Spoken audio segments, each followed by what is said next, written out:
Olá, seja bem-vindo ao podcast do Canal do Agro, um site feito por quem realmente é do campo. Eu sou o Kleber França, jornalista, editor-chefe do Canal do Agro e também produtor rural antes de tudo.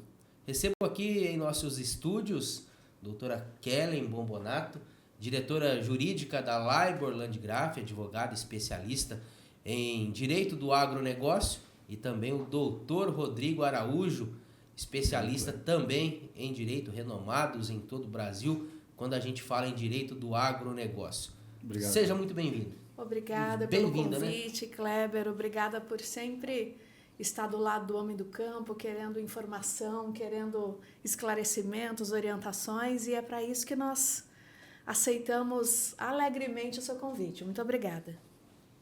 Obrigado, Kleber. Realmente, como a doutora Kelly acabou de explanar, é um prazer, uma satisfação estarmos aqui presentes, levando informações essenciais aí para os colegas produtores rurais e podendo ajudar no que for necessário. O agronegócio, né, doutora Kelly, doutor Rodrigo, que é tão importante para toda a nação brasileira. Sem dúvida. Produtor brasileiro que ajuda a alimentar o mundo, as pessoas, levar comida à mesa das pessoas. Tem um trabalho árduo diariamente, sou produtor rural também, eu sei que não é fácil essa atividade no Brasil.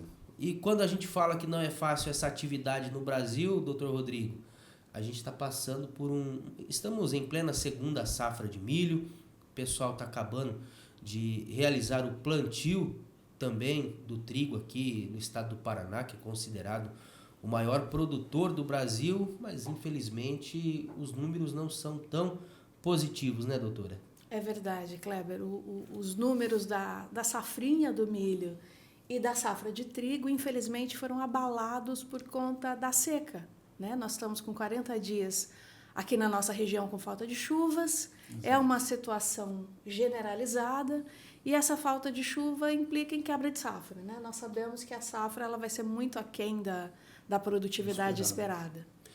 Realmente, o milho, segundo o Departamento de Economia Rural, que é o DERAL, do estado do Paraná, vinculado à Secretaria da Agricultura, está calculando que 53% das áreas já foram colhidas, um total de 2,4 milhões de hectares. Então, a gente tem isso aí. Infelizmente, a gente tem registros de produtividades bem abaixo, quebras de 20%, 30%, chegando a 80%, aqui na nossa região, doutora. Situação difícil, Kleber. Situação difícil. E muitos produtores, eles fazem o seguro agrícola. Como que ele deve proceder aí, nesse caso, produtor rural que teve a quebra de safra?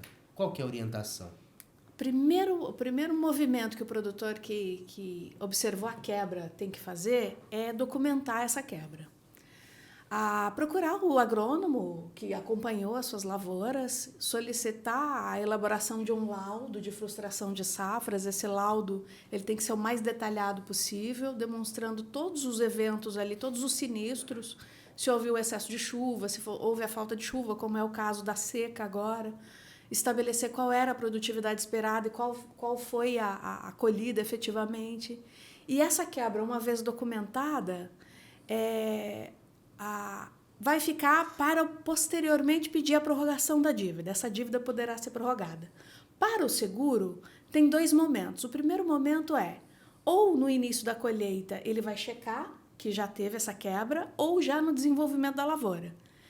O produtor sabe quando a lavoura não está se desenvolvendo bem, né, Kleber? O produtor, mais do que ninguém, ele sabe que aquela lavoura não está do jeito que deveria estar naquele momento, naquela altura da colheita. E aí o que ele faz? Ele já liga na seguradora, ele já entra em contato com o banco, se ele fez o seguro direto na agência, já comunica o sinistro no primeiro momento que ele detecta o sinistro. E aí, essa comunicação do sinistro, se ela for feita por e-mail, ela já fica registrada, ela já fica por escrito. Uhum. E se ela for feita por ligação telefônica, tem que anotar o número dessa ligação, o número dessa chamada, o protocolo dessa ligação, para que ele tenha essa prova de que no primeiro momento que ele detectou o sinistro, ele já correu lá e já fez essa comunicação oficial.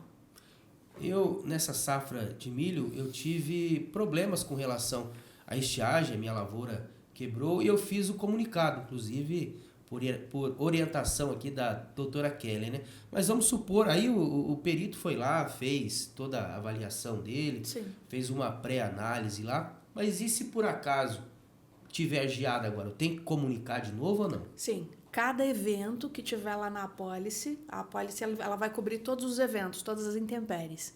Cada vez que houver um evento que piorar, que prejudicar a situação da lavoura, no primeiro momento que você detecta aquele evento, você tem que comunicar novamente. Porque ele vai implicando num sinistro sobre sinistro e a comunicação tem que ser feita no primeiro momento. E se o produtor não fizer essa comunicação?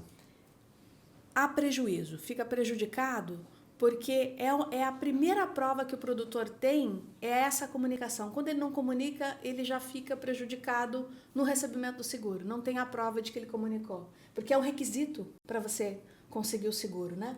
O seguro no Brasil não é como nos Estados Unidos. Os Estados Unidos é o contrário. Os Estados Unidos tem uma coisa que deveria ser aberta para todo mundo, que é crédito barato, crédito para todos os produtores de barato e o seguro que cobre todas as intempéries. O produtor americano ele nunca fica descoberto.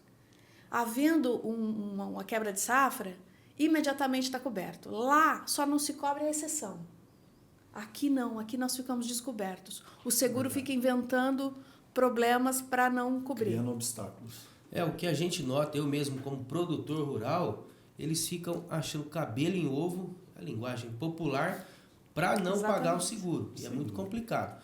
Eu tive parentes meus mesmo, que eles sempre contrataram seguro em terra, igual a de Paranavaí lá, o arenito. O arenito.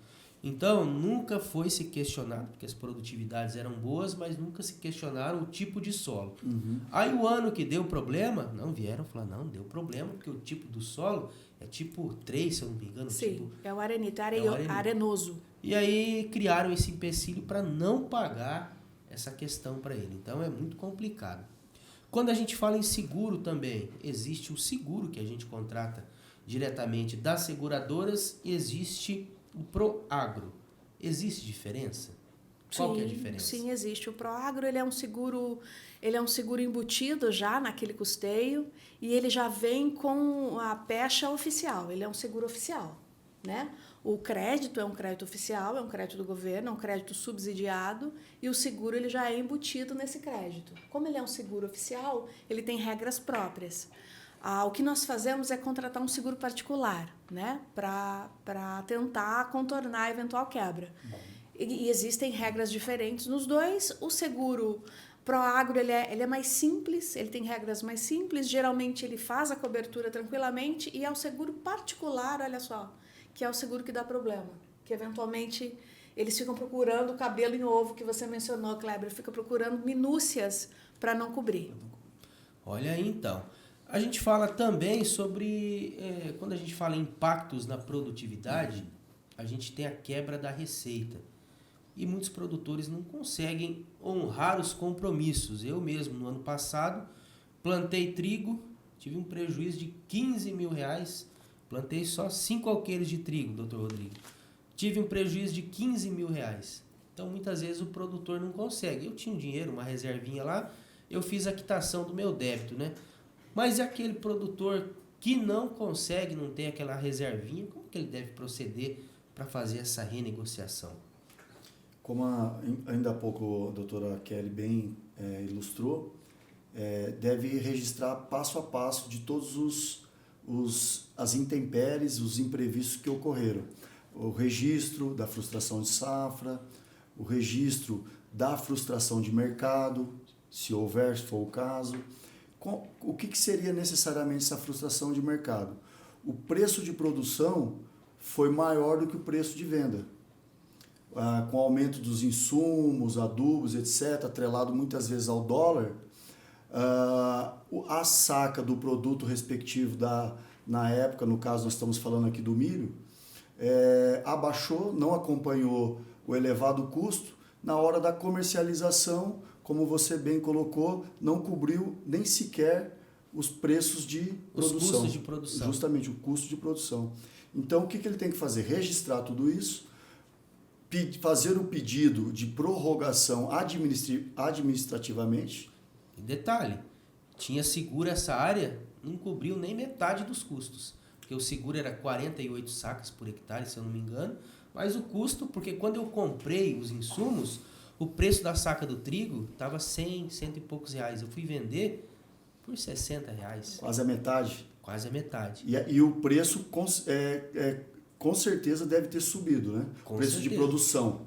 Com né? certeza. Os custos altíssimos. Os custos. Então, não consegui cobrir. Então, no caso aí, se eu não tivesse esse dinheiro, tem como eu fazer essa renegociação com a cooperativa? Como que deve proceder isso?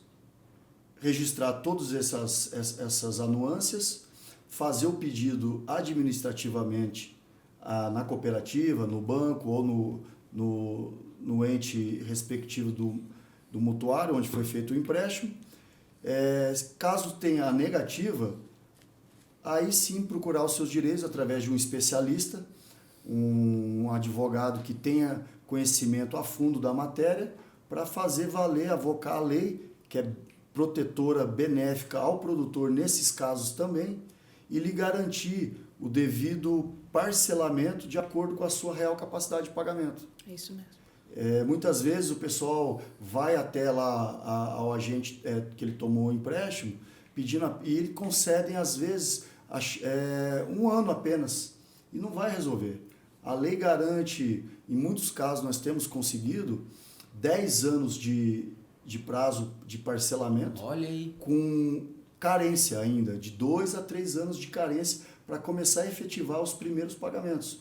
Isso, claro, vamos analisar sempre caso a caso, de acordo com a real capacidade de pagamento de cada produtor. Porque o agronegócio é uma atividade totalmente diferente das demais, né doutora Kelly?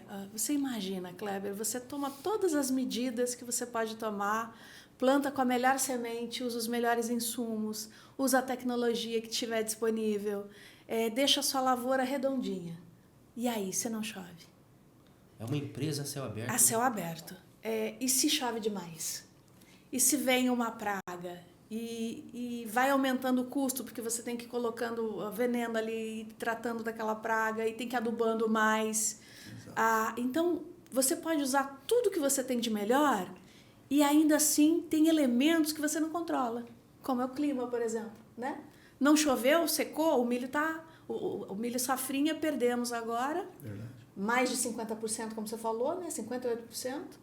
E agora vai perder o trigo na mesma toada, porque não chove. Então, esse elemento o produtor não consegue contornar. E é por isso que a Lei de Crédito Rural tem essa proteção, porque como a produção de alimentos é uma questão básica, é a segurança alimentar da nação, todo o país ele precisa que os seus cidadãos tenham direito à alimentação, e é um trabalho do produtor, ninguém faz por ele. Se o produtor parar de produzir, é um problema gravíssimo social. Para toda a nação. Para toda a nação. Então, como o governo tem interesse que ele continue produzindo, ele estabeleceu uma legislação que ampara, que em tese deveria protegê-lo, mas que a gente sabe que se aquele produtor não busca o seu direito individual, se ele não corre atrás do seu direito, se não busca na via administrativa, se não contrata um advogado especialista, se ele não corre atrás dos seus direitos, ele acaba perdendo e acaba parando de produzir, e acaba parando de plantar, que é o que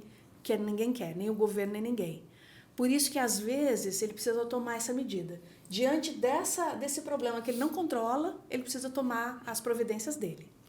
Ele tem que estar bem munido, bem cercado de pessoas, de informações, de pessoas que lhe informem, o mantenham informado no caso, né? Exatamente. Quando a gente fala em produtor rural, eu lembro do meu pai, 72 anos, seu Zé Maria França, que está lá, produz verduras, produz soja, produz milho, produz trigo.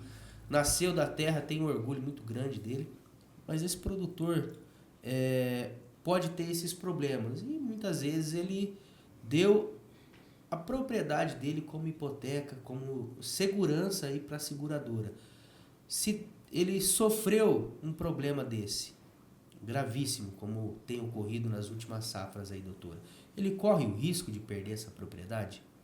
No caso da hipoteca, não, Kleber. A hipoteca é a garantia real, a hipoteca e o penhor, né? O penhor é do produto e a hipoteca é do bem imóvel. E são as garantias reais por excelência que o produtor dá. Ele pega o empréstimo, ele pega o custeio dele, o financiamento, e dá uma garantia, né? Em troca. Olha, eu vou pagar porque eu tenho patrimônio suficiente para garantir isso. E se ele não paga, a hipoteca será exigida em juízo. É uma garantia em que o banco, o credor, a multinacional, a cooperativa, ela tem que entrar com uma ação em juízo e tem que cobrar a dívida exigindo aquela hipoteca. O que é perigoso é uma garantia chamada alienação fiduciária. Olha. Essa garantia é perigosa. E eu comprei um carro que tem essa palavra aí. Me esclarece, por favor. Se bens móveis já é uma garantia perigosa, você imagina de bens imóveis, né? O doutor Rodrigo estava atendendo essa semana um cliente que ofereceu, né, Rodrigo, a fazenda em alienação fiduciária e foi notificado. Como é que foi depois da notificação, você lembra? Ele foi notificado para pagar em 15 dias.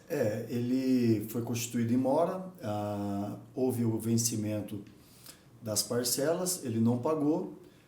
E o que o credor fez? Simplesmente fez uma notificação extrajudicial, pedindo que se cumprisse a obrigação em até 15 dias.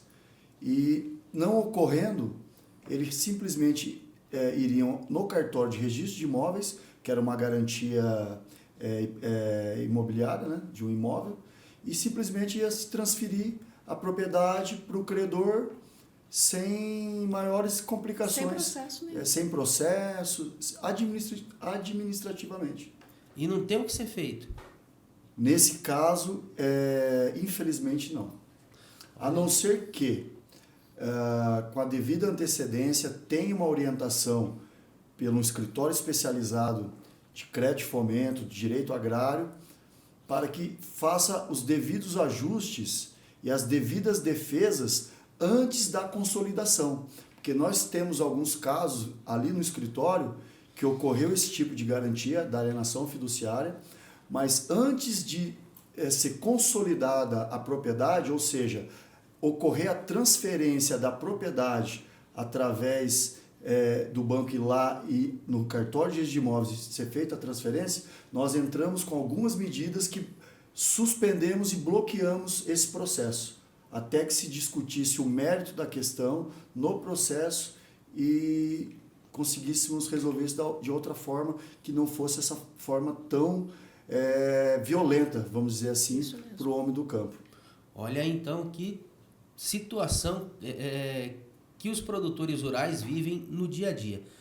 Mas eu, como produtor rural, eu vou ser bem sincero, doutora Kelly, que eu me sinto refém das seguradoras. Sim, não é só você não, Kleber. Essa é a palavra que eu gostaria de usar. Porque ou eu assino aquilo que a seguradora ela está colocando, ou eu fico sem o seguro. Exatamente. Devido às circunstâncias, né? Isso. O que eu devo... Como que o produtor ele deve proceder nesse caso?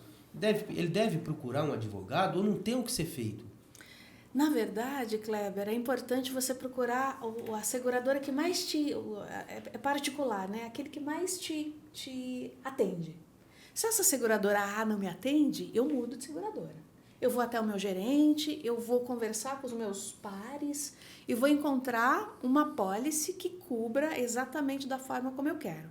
A maioria das apólices, elas são pré-escritas, são contratos de adesão mesmo. Sim.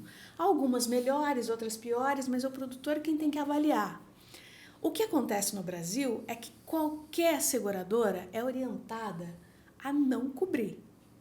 Os segurados, eles ficam numa situação de incerteza, porque elas vão procurar um detalhe, uma desculpa, um cabelo em ovo, como você falou, um chifre ali na cabeça do cavalo, para não pagar o seguro que deve pagar. Então, após ele escolher a seguradora que mais atende a ele, assinar esse contrato, ele tem que tomar cuidado, porque qualquer evento que configurou quebra, qualquer evento, qualquer sinistro, no primeiro momento ele fazendo a comunicação prévia, registrando essa comunicação prévia, tendo todos os laudos de frustração, recebendo e acompanhando o técnico da seguradora, né? Não tem como dar errado, dessa forma, sendo bem diligente. Então, só vai dar errado se ele deixar passar um desses momentos. Aí é capaz de não dar certo. Complica bastante. E no caso, doutor Rodrigo, vocês orientam na hora da assinatura lá do contrato do seguro agrícola, do próprio Proagro, ele passar o contrato para um advogado da sua confiança? Qual que é a orientação? Com certeza, Kleber. Esses momentos são cruciais, não é mesmo? Então, ele não deve assinar nenhum documento sem uma prévia assessoria de um advogado especialista. Por quê? O advogado vai detectar ali já algumas ilegalidades, algumas pegadinhas, algumas cláusulas, alguns dizeres entre linhas que um homem do campo, como um bom pagador, um homem trabalhador, não vai perceber e infelizmente vai cair numa cilada. Então, para que se evite isso, realmente é altamente recomendável buscar um assessoramento jurídico especializado, para que isso aí seria uma assessoria prévia, que lá na frente ele vai obter todos os benefícios que a lei lhe garante devido a esses detalhes com essa assessoria. Kleber, todo e qualquer contrato que você procurar o seu advogado, um especialista naquele contrato, naquele ramo, antes de assinar é benéfico. Depois de assinar, você tem que consertar um problema muito grande. Exato. Antes de assinar é mais fácil colocar tudo no trilho. Então, sempre antes. Tá certo. O direito é um elo que tem de estar presente em todas os elos dessa corrente do agronegócio, né, doutora? Sim. Em todos os elos. O que acontece é que o produtor ele não gosta de dever, ele não gosta de procurar um advogado, ele é um bom pagador. Sem dúvida. Ele prefere entregar a propriedade para pagar do que ficar devendo, do que ter essa pecha de mal pagador. Ele não gosta. Só que chegou um momento em que ele entendeu, a maioria agora dos produtores estão entendendo, de que existem direitos que eles têm que exercer. Eles têm direito, não é um favor que o banco vai fazer para eles. Eles têm direitos a serem exercidos. E agora, eles ficaram assim, bom, mas por que eu vou sacrificar o patrimônio da minha família, que foi de gerações ali, dificílimo, do suor para a gente construir, se eu tenho direito de prorrogar isso aqui por 5, 10 anos e pagar com o meu trabalho? Porque a lei de crédito rural diz isso. O pagamento das dívidas rurais, ela não tem que ser feito com patrimônio, ela tem que ser feito com produção. Exatamente. Então, a partir do momento que ele entende que ele pode proteger o patrimônio dele, que ele não fez nada de errado, que ele está devendo porque ele não colheu, porque não choveu, que ele tem todo o direito do lado dele, ele muda a perspectiva. Realmente o produtor rural não gosta de ser um mau pagador, ele preza pelo nome dele, principalmente na comunidade onde ele está ali. O nome dele é a coisa mais importante que ele preza, né? Você comentou com relação ao perito, às perícias, né? Teve um caso que ocorreu em Maringá com um colega meu ali na região do Guerra. O perito foi lá fazer o seguro, aí no fundo assim das propriedades tem muitos animais, muitas capivaras, né? E aí quase deu briga, porque ele, capivara comeu tudo aqui, você não quer que eu passe a máquina ali? Já pensou? Olha aí, ele falou, eu posso perder? Só eu posso perder agora? Não é? E nesse caso, como é que é? O perito, ele realmente, ele escolhe onde ele quer passar ali o perito ele vai já com uma ideia, com um talhão em mente, né? Eu vou nesse talhão específico. Mas aí, o produtor acompanhando, o que ele diz? Olha, venha nesse talhão para você ver o que aconteceu aqui. Né? Aqui aconteceu esse problema, mas aqui está pior. E aí ele pode, como ele conhece a lavoura dele como a palma da mão, ele vai direcionar, ele vai orientar essa vistoria, porque é uma vistoria muito importante. Olha aí, então, as orientações da doutora Kellen Bombonato, diretora jurídica da Libor Landgraf, e também o doutor Rodrigo Araújo, um dos diretores da Libor Landgraf também, escritório há mais de 30... Quantos anos que vocês estão já no ramo aí, Rodrigo? Nós estamos já há mais de 30 anos, Kleber, no ramo, dentro dessa nossa expertise, dessa especialidade, atuando somente em prol do homem do campo.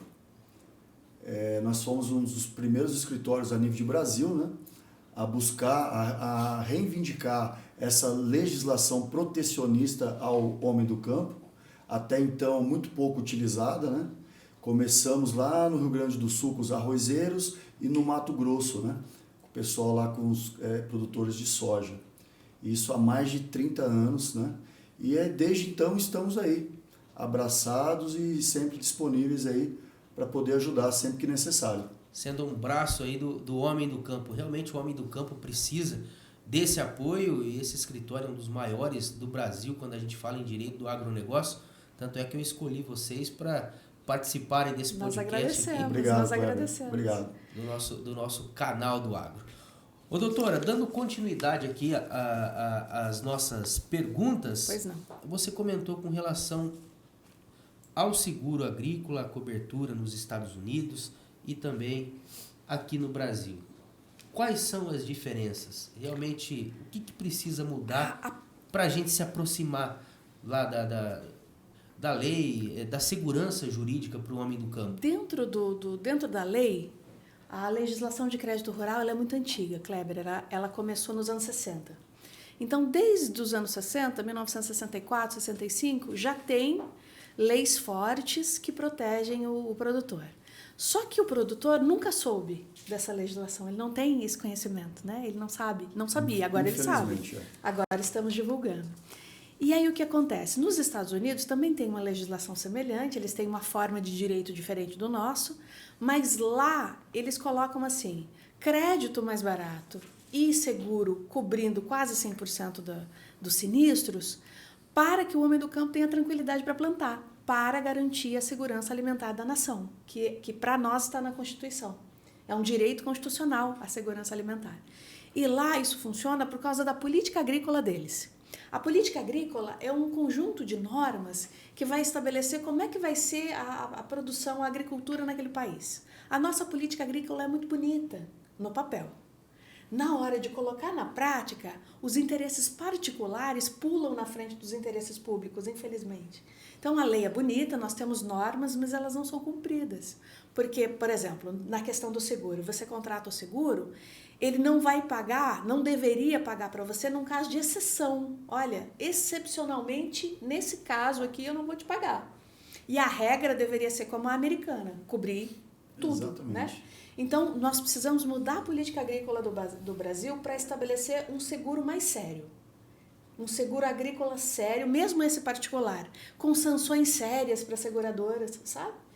E adequando, equalizando essa política agrícola, aí o produtor vai se sentir mais tranquilo. Porque você imagina, uma pessoa tranquila, ela produz mais, ela produz melhor, né? A produção sempre vai ter uma continuidade, porque não adianta um ano a safra ser recorde e a outra você não produzir nada. Tem que haver uma continuidade, tem que haver ali um equilíbrio. Um equilíbrio. E a nossa política agrícola é boa, mas ela precisa ser afinada com relação ao crédito. O crédito tem que ser melhor, tem que ser mais, tem que haver mais agentes financiadores. O crédito tem que ser mais barato e o produtor tem que ter esse poder de escolher. Eu quero esse eu não quero. Esse poder de escolha tem que ser melhor com relação ao crédito. E se acontecer um problema, ele não colher, com relação ao seguro também tem que ter normas melhores. Tem que ser regulado de forma melhor. Quando a gente fala em produção de alimentos, o Paraná, por muitos e muitos anos, até hoje é considerado um celeiro do mundo, né? Sim, o Paraná é o maior produtor rural, maior produtor de alimentos por metro quadrado do mundo. É o Paraná. Você acredita que falta uma cobrança maior da sociedade com os políticos? Falta. O que acontece? Os políticos eles são muito envolvidos com as questões particulares, né, deles próprios. E o produtor ele fica em segundo plano. Mas o Paraná, como é um estado agrícola, como é um estado rurícola, ele está na frente de todos os outros. Aqui, pelo menos, o produtor tem mais conforto na hora de reivindicar os seus direitos. E no estado do Paraná, ele é o primeiro em muitas coisas. Por exemplo, o direito agrário ele é muito difundido no estado do Paraná. Tem uma normativa lá no governo que a matéria de direito agrário será implantada no futuro nas faculdades de direito do Estado. Por quê? Porque para nós direito agrário não é uma coisa aleatória, para nós é o dia a dia, né? Verdade. Quase que todos os paranaenses têm um tio, têm um pai, têm um avô que trabalha na lavoura. Então, aqui no estado do Paraná, as coisas eles caminham mais para o lado do agrário, as coisas são mais fáceis. Mas se cada um não procurar se cada um não procurar o seu advogado, não procurar o seu profissional, não procurar o seu agrônomo, na hora que as coisas acontecem, aí cada um tem que tomar as suas medidas, tem que tomar as suas providências. Quando você fala nisso, muitos produtores, por conta própria, vão lá, tentam renegociar a própria dívida.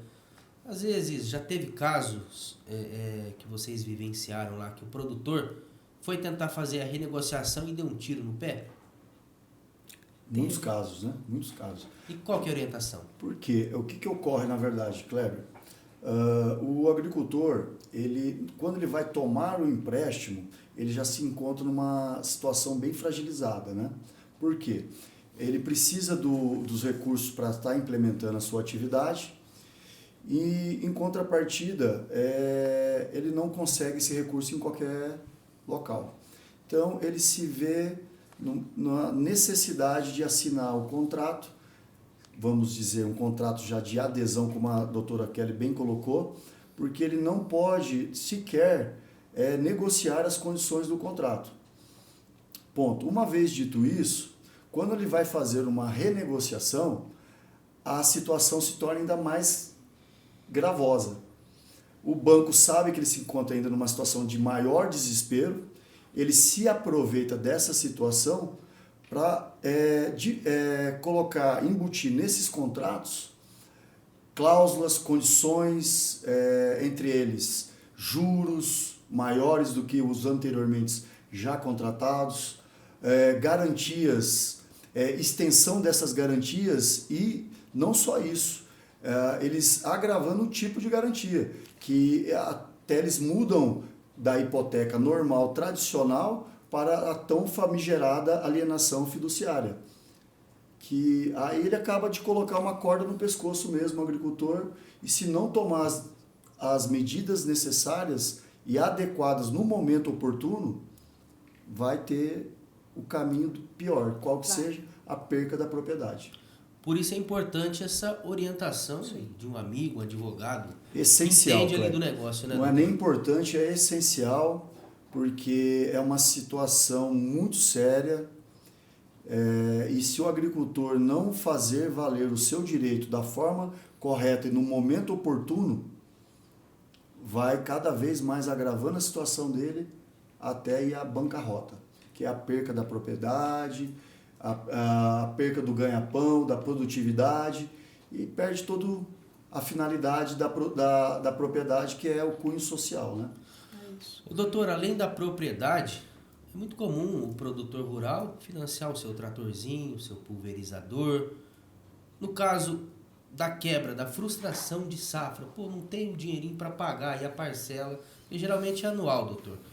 Ele não consegue pagar. Tem como renegociar isso aí também ou não?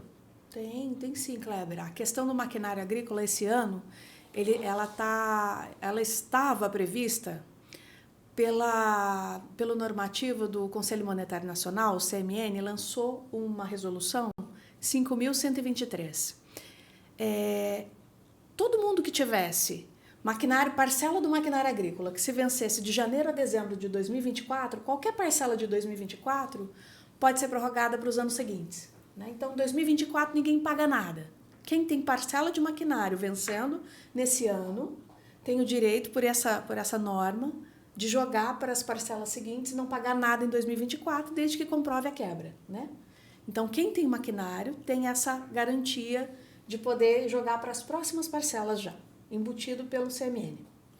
Quando a gente fala em prorrogação de dívida também, a situação que os nossos irmãos gaúchos, infelizmente, passaram, né? Que situação. Muitos produtores, com certeza, não colheram nada por conta das enchentes. É a mesma situação?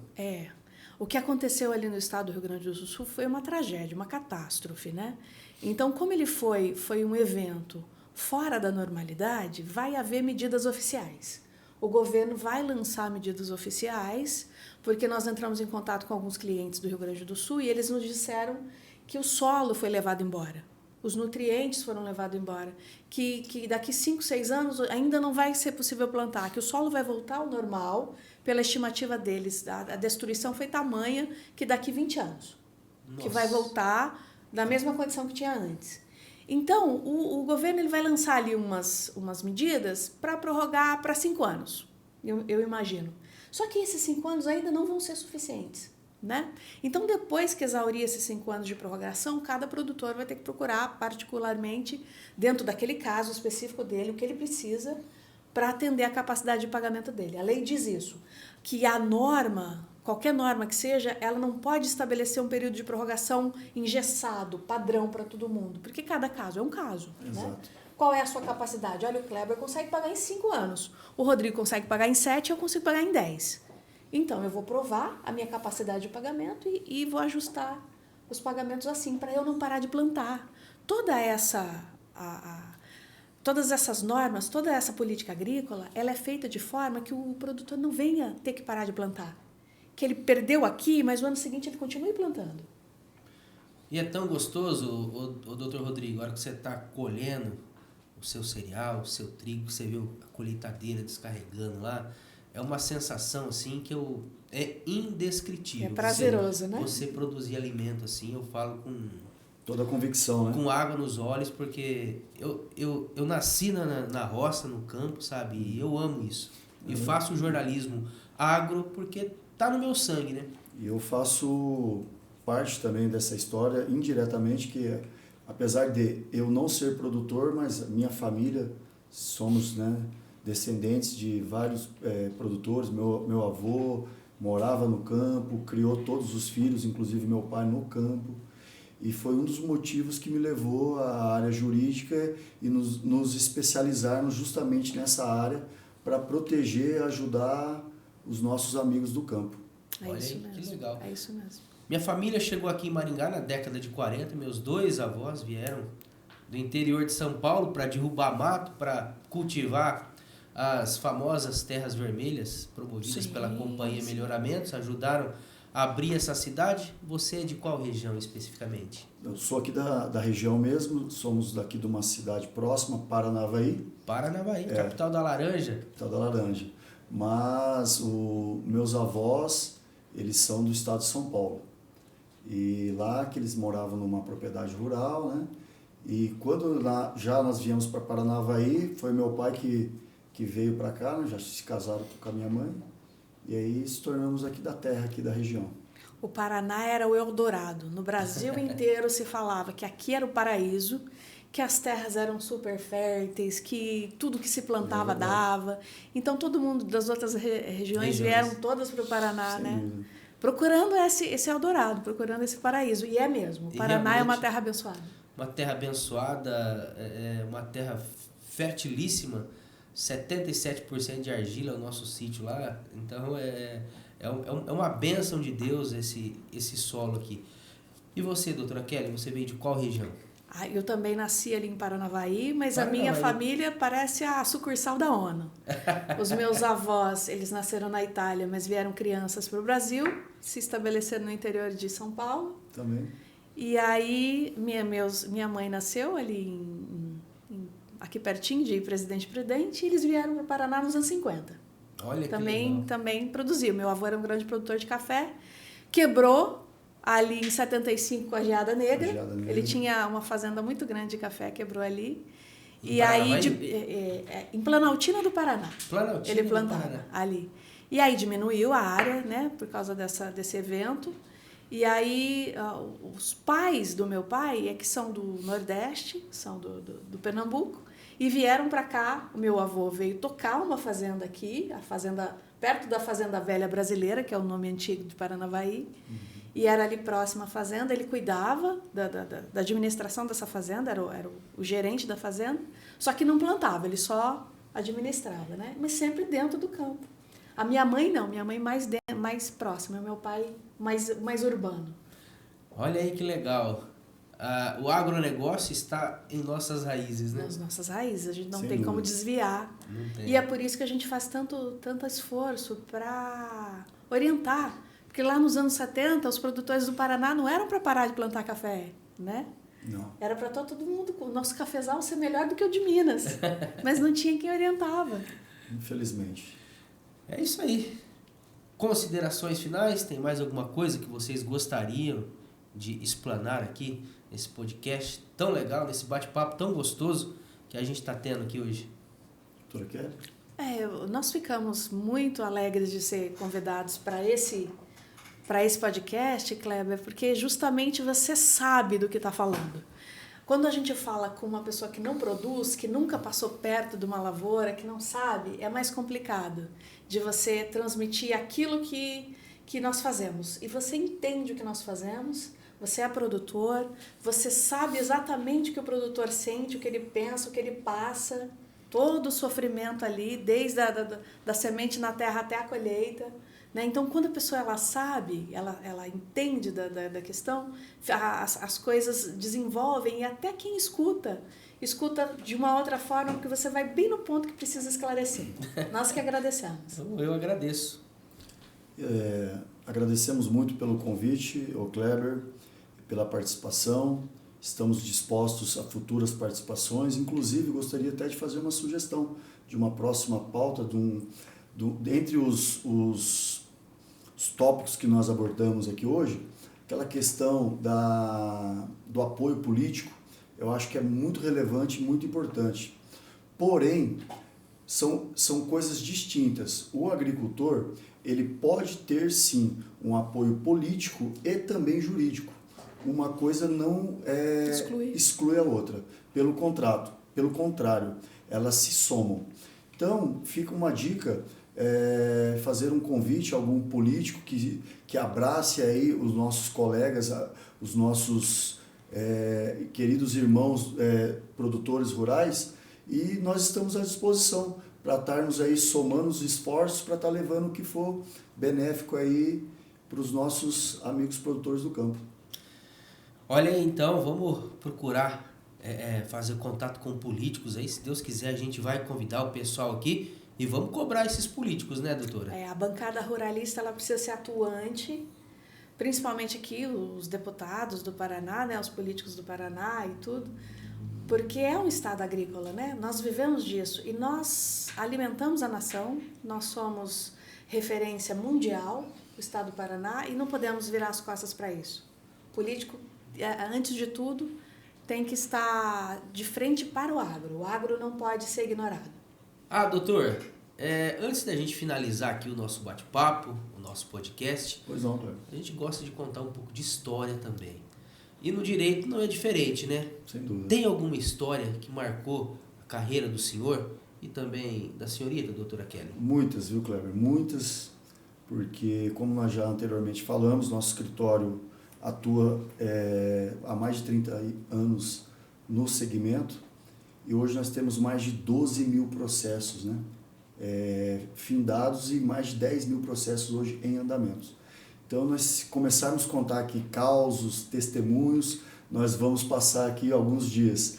Mas tem um que me chama a atenção, foi logo no começo da nossa atuação nesse segmento nosso, lá no Mato Grosso, um grande produtor rural.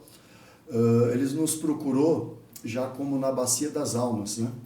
Na UTI, última tentativa do indivíduo, até porque ele estava bem desacreditado, porque ele já tinha buscado outros grandes escritórios na época, até de São Paulo, de grandes centros, e não conseguiram achar nenhuma solução para o problema dele. Já estava muito avançado a situação jurídica, o processo. A situação dele, resumindo, ele estava sendo levado a leilão, segundo leilão, uma propriedade dele, uma grande propriedade com silos próprios, pista de pouso de avião. Essa propriedade estava sendo levada a leilão, uma dívida de... Vou colocar números aqui exemplificativos, a títulos exemplificativos. 5 milhões, por exemplo, ele constituiu uma dívida, pegou esse empréstimo e anos depois, muitos anos, 10 anos já de processo, não conosco, essa dívida já passava de 100 milhões, justamente pelos contratos não respeitar a legislação de crédito rural, juros de formas abusivas e outras ilegalidades, levando a que a perca da propriedade. Esse mutuário, esse agricultor estava à base de remédio há muitos anos já, descontente, desesperado. Foi quando nos conheceu através de uma palestra que nós demos lá no Mato Grosso. Ele presenciou, Após a palestra, nos procurou, explicou o caso dele, fizemos um estudo vertical em cima do processo e achamos uma falha. Em cima daquela falha, nós assumimos o processo, fomos despachar com o juiz, conseguimos a suspensão do segundo leilão da Praça da Fazenda. Nesse momento, o nosso cliente já começou a dormir melhor e parar de tomar remédio. E aí começamos a conduzir o processo.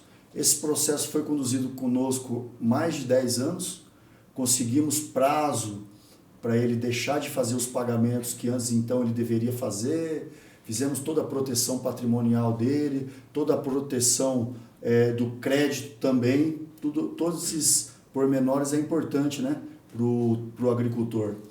E lá no final conseguimos reduzir as dívidas para patamares legais, muito abaixo do que estavam sendo cobrados, e aí sim os agentes financeiros nos procuraram para fazer um acordo. Não chegou a sentença terminativa nesse processo, mas conseguimos antecipar todos os benefícios que nós conseguiríamos com a sentença terminativa. Então esse caso realmente foi um divisor de águas para o escritório, entre milhares de outros que vieram após ele, mas ele foi um dos primeiros casos grandes nossos e realmente faço questão de deixar registrado. Uma fazenda grande. Uma fazenda muito grande, alguns milhares de alqueires, de hectares. E você, doutora? Conte-nos uma história. Eu vou na contramão, então. Esse é um grande produtor, esse é um produtor que tinha toda a possibilidade de procurar outros escritórios grandes também, mas não especializados. Então, quando você vai no cardiologista com problema cardíaco, você resolve, né? Então, ele foi procurar o cardiologista. No caso que eu gostaria de falar, é um recente. Esse caso aconteceu há poucos meses. É o caso de uma família em que o pai, pequeno produtor de mandioca, aqui na região, ele vinha com dificuldade ano a ano, a lavoura de mandioca não dava, quebrava, e aí no terceiro ano de renegociação, o credor quis o sítiozinho deles, um sítiozinho pequeno, em alienação fiduciária. Ele, né, como a maioria dos produtores não sabe o que é hipoteca, o que é alienação, foi e assinou esse contrato de renegociação ruim. Eu também não sei. Ruim, assinou dando o sítio em alienação, e dali uns meses ele faleceu. Aí ficou a esposa, os filhos, trabalhando na terra, normal, e aí foram notificados de que, por conta do vencimento do contrato, eles não tinham dinheiro para pagar, porque houve uma quebra no ano seguinte, e que em 15 dias ia ser feita a consolidação da propriedade do sítio onde eles moram, vivem, plantam. Eles não tinham para onde ir. Eles chegaram ao escritório em desespero, porque eles não tinham para onde ir. E aí nós fizemos o estudo do caso, né? E fizemos a defesa, dizendo é uma pequena propriedade rural, já está pela Constituição protegida, foi dada em alienação fiduciária, mas não foi para pegar recurso, foi uma renegociação. Então, é arbitrário da instituição financeira fazer isso, do credor fazer isso. E eles moram na terra, é o lar deles, né? É onde eles vivem e plantam. Então, foi explicado tudo isso para o juiz, foi feito todo um trabalho técnico nesse sentido e, graças a Deus, conseguimos uma liminar impedindo que o credor fizesse a consolidação da propriedade, transferisse o sítio para o seu nome. Então, eles estão trabalhando tranquilamente, nós vamos costurar um prazo para eles fazerem o pagamento dessa dívida conforme a capacidade deles, mas sem perder a terra, sem perder o lugar onde eles vivem. Graças a Deus. Olha, então, interessante essas histórias da doutora Kelly, do doutor Rodrigo. E a gente volta em breve, eu vou convidá-los aí para outras oportunidades, vocês estarem esclarecendo, contribuindo, ajudando aqui com a comunicação junto aos nossos produtores rurais.